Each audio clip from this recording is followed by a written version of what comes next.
माया नाम की लड़की की, जो अपने हर रोजमर्रा के खर्चों को पूरा करने के लिए एक टोलिंग बूथ पर काम करती है। लेकिन आज उस एरिया में काफी कम गाड़ियां आई है, पर एक गाड़ी है जो हर रोज आती है और उसमें बैठा हुआ शख्स माया को तंग भी करता है, जिससे कि वो बहुत परेशान रहती है। और इसी वजह से उसने अपनी सबसे करीबी दोस्त डैनी को भी इस बारे में बताया, पर उसे कहना है कि वो उसे इग्नोर करे। लेकिन आज तो हद हो गई है। वो आदमी अपनी कार से उतरकर माया के पास आता, पर यहाँ गौर करने वाली बात ये थी कि वो आदमी उसे रायू नाम से पुकारता है और कहता है। लेकिन माया इन सब बातों से इनकार कर देती है और चिल्लाते हुए कहती है कि यहाँ से चली जाओ, पुलिस आ रही है, मैंने कॉल कर दिया। तो आदमी चुपचाप वहां से तो चला जाता है। लेकिन कुछ ही देर बाद माया देखती है कि वो एक बड़ा सा चाकू लेकर उसकी तरफ बढ़ रहा है। अब ये देखकर वो घबरा जाती है और बूथ से बाहर निकलकर भागने लगती है। लेकिन वो आदमी उसे पकड़ लेता है और उसे मारने वाला था, लेकिन तब तक वहां पुलिस आ जाती है। लेकिन इतनी देर में उसने उसके पैरों में एक चाकू मार दिया था, जहां पर उसे एक चोट का निशान दिखता है। शायद ये निशान उसके पास से जुड़ा हुआ।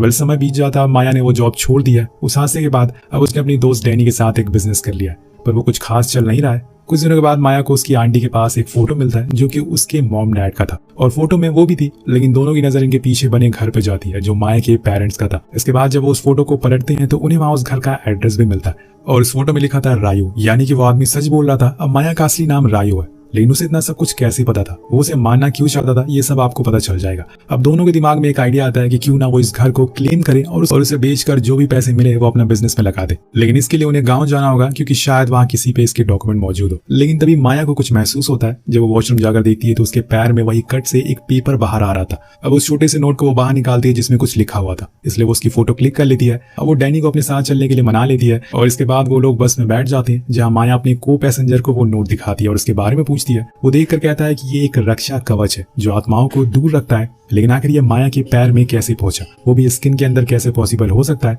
इधर माया को सड़क के किनारे 3 बच्चियां बार बार दिखाई दे रही थी, जो कौन थी और यहाँ इतनी रात में क्या कर रही थी, ये किसी को पता नहीं है। इसके पीछे भी एक वजह है जो आपको आगे पता चलेगी।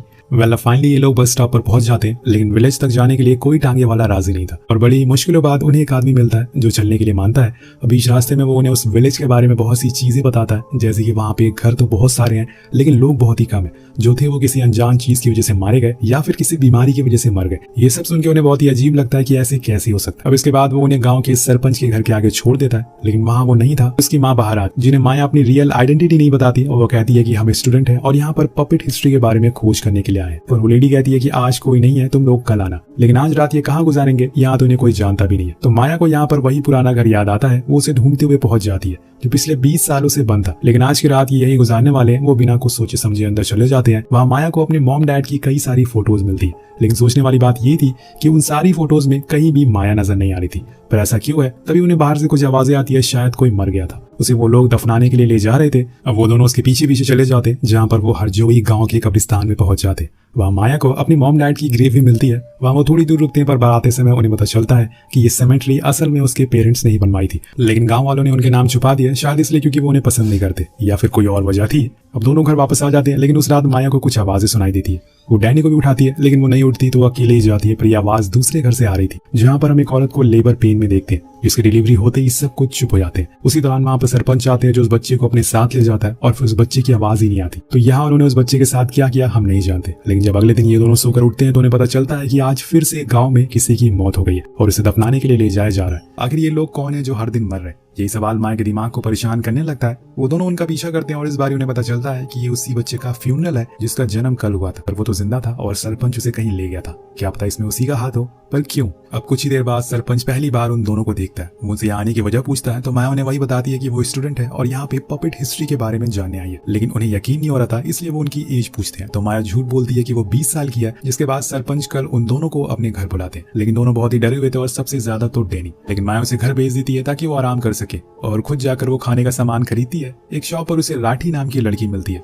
जो काफी शरीफ और अच्छी लग रही थी। लेकिन उसे देख के ऐसा लग रहा था कि जैसे वो इस गांव में नई नई आई है, क्योंकि जब माया उसे अपने घर के बारे में पूछती है तो वो कुछ जवाब नहीं देती। लेकिन उसकी नानी जो कि पीछे बैठी थी, वो बताती है कि वो घर शैतान का है, वहाँ किसी को नहीं जाना चाहिए था। अब ये बात माया को बहुत ही अजीब लगती है, क्योंकि वो लोग उसके मॉम डैड को शैतान कह रहे हैं। वहीं दूसरी तरफ हम डैनी को देखते हैं, जिसके पास 2 लोग आते हैं जो उसे यहाँ से जाने को कहते हैं, क्योंकि ये घर एक प्राइवेट प्रॉपर्टी है जो किसी रायू नाम की लड़की का है। अब डैनी सोचती है कि यही सही मौका है, इसी बहाने क्या पता उन्हें पेपर्स भी मिल जाए, इसलिए वो उन्हें सच बताती है, जिससे वो दोनों लोग कहते हैं, ओ तो तुम ही हो रायू, फिर तो तुम्हें हमारे सरपंच के पास जाकर इस घर के पेपर ले लेने चाहिए। डैनी को उनकी बात सही लगती है और इसे उसकी दोस्त की मदद भी हो जाएगी। अब वो उसे बिना बताए दोनों के साथ सरपंच के घर के लिए निकल जाती है। लेकिन यहाँ वो दोनों उसे जंगल के रास्ते से ले जा रहे थे, और ये ये बात डैनी समझ जाती है कि जरूर कुछ गड़बड़ है और भागने की कोशिश करती है, लेकिन भाग नहीं पाती। एक आदमी उसके सर पे किसी चीज से वार करता है जिससे कि वो बेहोश हो जाती है और जब उसकी आंख खुलती है तो वो एक पेड़ से उल्टी लटकी हुई थी। उसके आसपास वही लोग मौजूद थे, पर उनके साथ एक और शख्स था और वो था गांव का सरपंच। डैनी बार बार कहती है कि आखिर तुम लोग मेरे साथ ऐसा क्यों कर रहे हो, लेकिन कुछ कोई जवाब नहीं देता।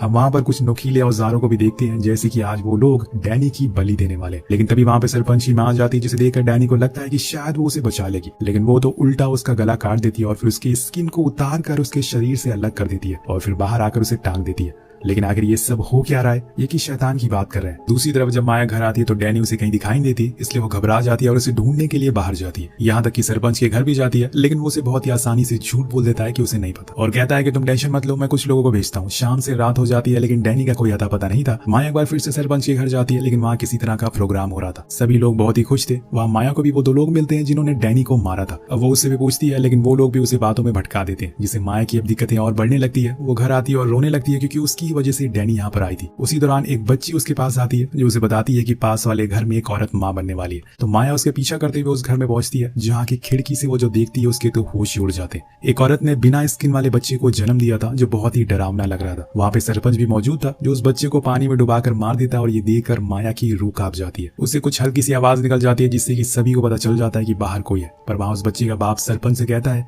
आपने तो कहा था कि ये शराब खत्म हो चुका है, तो फिर ये कैसे हुआ। यहाँ सरपंच के पास भी इसका कोई जवाब नहीं था। अभी गेट खुलता है तो वहाँ राठी थी, वही शॉप वाली लड़की। कुछ समय के बाद वो माया को लेकर उसके घर जाने लगती है क्योंकि वो नहीं चाहती थी कि उसके साथ कुछ गलत हो जाए। उसे ये भी बताती कि वही रायु है, लेकिन उसने ये बात किसी को बताई नहीं थी अभी तक। पर यहाँ माया को कुछ समझ नहीं आ रहा था कि हर दिन लोग क्यों मर रहे हैं और बिना स्किन के बच्चे यहाँ पर क्यों पैदा हो रहे हैं। तब लाठी उसे एक अतीत की कहानी सुनाती है कि आज से कई साल पहले माया के दादाजी इस गांव के लीडर हुआ करते थे। उनकी लोग बहुत ही इज्जत करते थे, लेकिन जब उनकी मौत हो गई तो लीडर बन गया दोवांगसू, जो काफी ज्ञानी और एक बहुत ही शार्प माइंडेड आदमी था। वो हर किस्म का काला जादू कर सकता था। कुछ समय के बाद उसने शांति नाम की लड़की से शादी कर ली। अब यहाँ आपको इन दोनों लोगों की शक्ल कहीं देखी देखी से लग रही होगी। जी हाँ, यही है माया के पेरेंट्स, शांति और देवांगसू। दोनों बहुत ही खुश थे अपनी लाइफ में, लेकिन उन्हें अभी कोई बच्चा नहीं हुआ था। लेकिन आखिरकार 5 साल बाद शांति माँ बन गई, लेकिन गाँव में किसी ने भी उनके बच्चे को नहीं देखा। धीरे धीरे करके समय बीतने लगा। दोनों ने खुद को घर में कैद कर लिया, खासकर देवांशु। वो तो मानो अलग ही दुनिया में रहने लग गया था। पर उसके बाद गांव में कुछ अजीब चीजें होने लगी थी। एक एक करके 3 छोटी बच्चियां गायब हो गई। किसी को कुछ पता नहीं था कि असल में वो कहाँ गई। पर एक दिन देवांशु अपनी छोटी सी बेटी रायु के साथ सालों बाद घर के बाहर निकलता है और सभी उसकी बेटी को देखकर हैरान थे। पूरे गाँव में अलग अलग बातें फैलने लग गई थी। उनके घर की नौकरानी निया, जो की सरपंच की माँ है, वो सबसे कहने लगी थी कि मैंने देवांशु को कोई ब्लैक मैजिक करते हुए देखा है। शायद उनकी बेटी को कोई बीमारी है, लेकिन ये बात उनसे जाकर कोई नहीं कर सकता। सभी उससे डरते। लेकिन एक दिन गांव में बहुत ही भयंकर चीज होती है। जब सभी लोग देवांशु का पपेट शो देख रहे थे, तभी उसके अंदर किसी की आत्मा आ जाती है और वो वहां बैठे एक एक करके सभी लोगों को मारने लगता है, यहाँ तक कि अपनी बीवी को भी। लेकिन एक मेड ने रायु को बचा लिया और सिटी ले आई। तब से ही लेकर आज तक इस गाँव में श्राप चढ़ गया है, जिसमें हर न्यूबॉर्न बेबी बिना स्किन के पैदा होता है। और यहाँ से नहीं बल्कि पिछले 20 साल से होते हुए आ रहा है। सरपंच का कहना है कि इस श्राप को खत्म करने के लिए उन्हें उस आदमी की बेटी यानी कि रायु की स्किन एक लेदर पपेट से बनाना होगा, जिसके बाद ये श्राप खत्म हो सकेगा। वहीं दूसरी ओर गांव वालों को पता चल चुका था कि उन्होंने गलत लड़की को मार दिया है, वरना अभी तक श्राप खत्म हो जाना चाहिए था। और इसीलिए वो रायु को ढूंढना शुरू करते हैं। वो राठी के घर भी जाते हैं, लेकिन उसने उसे छुपा लिया था। उनके जाने के बाद राठी उसे बताती है कि ये लोग तुम्हें मारे बिना नहीं छोड़ेंगे, इसलिए तुम्हें यहाँ से भागना होगा। यहाँ राठी को पहले से ही पता था कि माया ही रायु है, लेकिन वो फिर भी उसकी मदद करती है क्योंकि उसकी दादी ने उसे बताया था कि ये श्राप कभी भी खत्म नहीं हो सकता है, पर एक श्राप को दूसरे श्राप में बदला जा सकता है। अभी हमें एक और चीज पता चलती है, जो आदमी माया को मारने के लिए शहर गया था वो राठी का हस्बैंड था, क्योंकि वो नहीं चाहता